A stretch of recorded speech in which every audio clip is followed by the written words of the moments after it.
So the Marvel Zombies universe is a unique one in which a zombie virus was spread throughout it, and the superheroes are now consumed by their hunger to eat human flesh.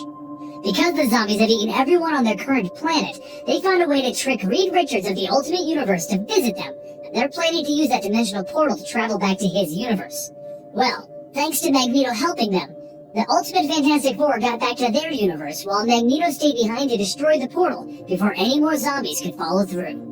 But what about Magneto? Did he die after this? Not quite. While he did destroy the Baxter Building and the transdimensional device, he survived, and so did the zombies. And while he put up one heck of a fight, he couldn't take out everyone, and eventually, they ate him. Well, this is when we learn that when the zombies eat, they're no longer consumed by the urge to feast, and they actually get to look at their situation. They're still themselves, but they no longer heal, they no longer feel pain, and parts of them are decaying and falling off. But they will be like this for a little bit longer since they just feasted. And they realize that there's no longer any food on this planet. So what are a group of genius Marvel zombies supposed to do before they get hungry again? Well, they don't have to think about that for very long, because just then, the Silver Surfer comes down to say, "Hey!" The zombies chase after him, but they lose him rather quickly as he's kind of on a silver surfboard and moving very fast. While they're all standing around trying to figure out what they're gonna do, Hank Pym decides to take his leave of the group to supposedly go find his wife, and he heads off, ensuring that he'll be back soon. But Hank doesn't appear to be looking for Janet. It's almost as if he's walking around trying to hide from everybody. Like maybe he's trying to hide a completely uninfected T'Challa that he's been secretly eating from everybody. Well, Mr. Hank Pym is actually trying to solve this whole zombie problem, and he's using his secret stash of T'Challa Twinkies to keep his sanity. He's getting close to solving the zombie problem. Every time he eats T'Challa, he gets a little more sane and a little more capable of actually solving this problem. But there's an even larger problem. He wasn't as sneaky as he thought, because just then, Janet showed up as she followed him to his little secret hideaway, and she demands that Hank share this meat with her. How could he be hiding these T'Challa Twinkies from her? But Hank simply says no, and he bites her head off. Well, I guess the Janet problem has been solved. Well, the rest of the zombies are all headed back to see Iron Man and all of the others, and while Iron Man wasn't too happy that he didn't get to have some of that Magneto meat, something else decided to just float next to them at this time. Silver Surfer has returned to let the zombies know that Galactus is on his way to their planet so he can consume it. But the zombies all just stare at him. They decide that looks like some really good silver meat. They all jump right away to attack him, and they learn that his cosmic powers can cut their zombie flesh like butter. First, Iron Man is cut in half, and then Wolverine's adamantium skeleton literally tears through his own arm, allowing his flesh to just dangle there. But eventually, even with his cosmic powers, the Silver Surfer couldn't stop the zombies from eating him. And they discover that once you peel back the candy silver wrapper of the Silver Surfer, there's some juicy cream filling on the inside. And what's interesting is that the zombies discover that if they eat this cosmic imbued cream filling, they're imbued with cosmic powers just like the Silver Surfer.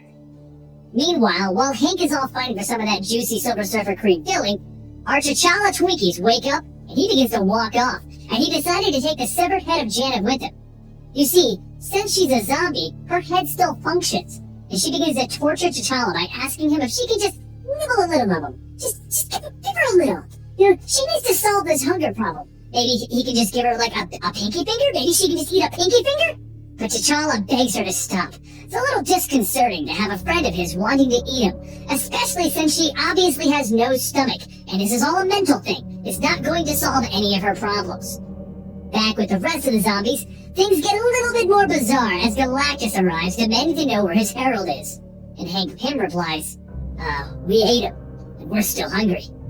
But being that this is Galactus, there isn't much they can do to fight him, and they run off planning to figure out a way that they can stop him later.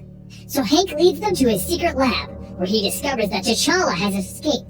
So he better work quickly while he can think, as his hunger has been solved from Silver Surfer. Back with T'Challa, he finds himself confronted by Magneto's followers from Asteroid M. And at first, they think that he's a threat and they attack him. But T'Challa defeats the Asteroid M humans with only one arm and one leg. And once they all agree to stop fighting, T'Challa grabs Janet's head, and he brings her along with them. So that the remaining humans, T'Challa and the head of Janet, can all head to Asteroid M and get away from the planet that's obviously about to be destroyed by Galactus. And once they get up there, they take the head of Janet so that they can find a cure, while T'Challa meets with the man in charge of the asteroid. His name is Forge.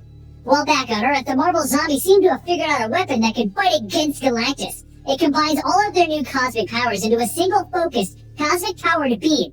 And it works. It knocks down Galactus, and it's time for some giant purple meat. But as they knock him down, he lands in the middle of all the zombie supervillains. Well, this leads to the eventual. The super cosmic-powered heroes of the Marvel Universe versus the non-cosmic powered villains. Do I even need to tell you which side of this fight wins? Well, with the supervillains gone and Galactus on the ground, the Marvel zombies have one hell of a feast. 5 years later, the human survivors of Asteroid M come down to the planet to see if they can help the Marvel zombies. They discover that if a zombie doesn't eat, eventually, it'll just stop having its hunger. And they took the head of Janet and put it into a robotic body. But they discovered that the zombies aren't here.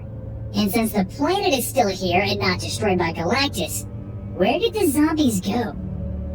Well, once they ate Galactus, they became Galactus. And now they go through space devouring any world that has an alien race that has a good juicy cream filling.